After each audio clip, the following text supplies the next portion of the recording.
The purpose of getting bigger in my off season was to ensure that I had enough mass to hold on to my size while I cut for my prep. You know, the division's growing, the guys are getting bigger, and I'm not one of the biggest guys in that top 5. I'm actually one of the smaller ones. So I gotta make sure that my body is growing as everybody else is growing as well. You know, the past several years I've gotten away with beating people with my shape and my lines. And this year I plan on pulling away by bringing that same shape and lines, but with more roundness and fullness with the size as well. It was too close to call last year, and this year I'm really trying to differentiate myself and separate myself from the pack by coming in a lot bigger, fuller, rounder. Making sure I'm growing in the off season and continuously growing is to make sure that my metabolism is operating efficiently. I have to make sure that I'm keeping up my cardio keeping my body revved up. I gotta make sure I'm staying consistent with my meals, and I gotta make sure I'm not eating too bad. An occasional refeed day is definitely needed in your off season to keep you sane and keep your body growing, but primarily eating clean year round has been the focus this year, and you guys will see the quality muscle I put on is significantly different than from my previous off season. My prep this year started about 16 weeks out, opposed to last year it started about 19 to 20 weeks out. The reason for that is I got really tired the last few weeks of my last prep, and I gassed a little early. I wasn't gonna let that happen again this year. Being a veteran, you have to learn from your past mistakes, so I knew that I only needed about 16 weeks to be ready, and I'm still ready early now, being 3.5 weeks out from Olympia. I'm right where I need to be actually, and that's ahead of schedule. This is just the right call and right time frame for me that I needed this year, and that just comes with experience. When I hit prep, you know, training 16 weeks out, the training starts intense, but when the lockdown diet happens and there's no room for error, 12 weeks out. That's when I've locked it in. You know, previously 8 weeks out has been my previous marker to lock things in, and this year it's been 12. So that extra 4 weeks of precision is definitely gonna show on stage.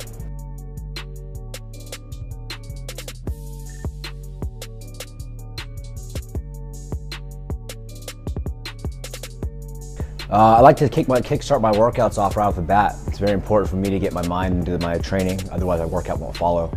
So I like to lift heavy initially and really hit the floor running right when I get into the gym. Usually hit 1 or 2 warm-up sets and then jump into some heavy weight right off the bat. When I get underneath heavy weight, it gets my endorphins flowing, gets my adrenaline rushing, and it just kind of sets the mood. It's a fight when I get into the gym, and when you get underneath a lot of weight, there's only one thing you can do, is fight. So that sets the mood for my workout. After talking with Hany and after seeing pictures and video of 2016 Olympia, we definitely wanted to add some more size coming on stage. We felt that I could be a little bit fuller, a little bit rounder. We definitely needed to improve my back detail and separation along with thickness, and rounding out my shoulders. And rounding out my shoulders is something that I've been working on for the past several years, and it's always been something I've considered a weak spot. And with a lot of precise training and, you know, the use of specific FST7 training principles, and, you know, with the new supplements that we've been utilizing in Evogen stacks, my body has really taken a turn this year, and we've added a lot more three-dimensionality to my delts, and I'm very happy with the improvements I've made. We use a lot of various FST7 training principles this prep. Some of the newer ones we've been utilizing is a lot of partial reps, including blood-starving sets and peak rep contractions. These type of training principles have really helped optimize our training and helped increase the blood flow and pump and my soreness. You know, these types of training factors has really tested my threshold in the gym. And that's why I think I've made the improvements that I have, is because the intensity has been a lot more extreme.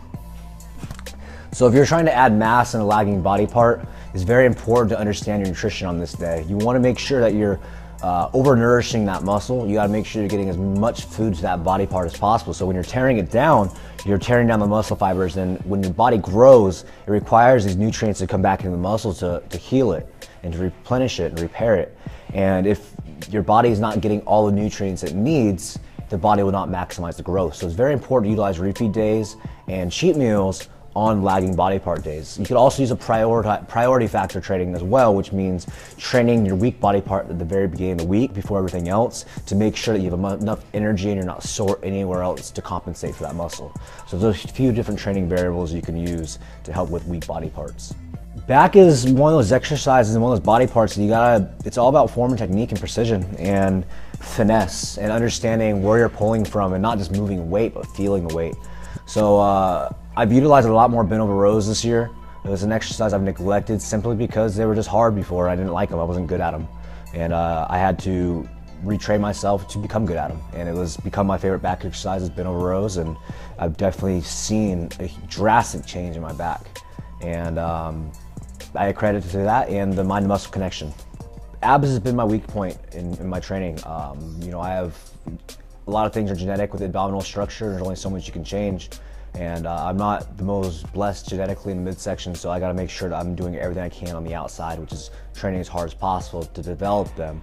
You know, I can't restructure the shape of my abs, but I can sure as hell bring them in hard and conditioned. And that's what I'm gonna do in September.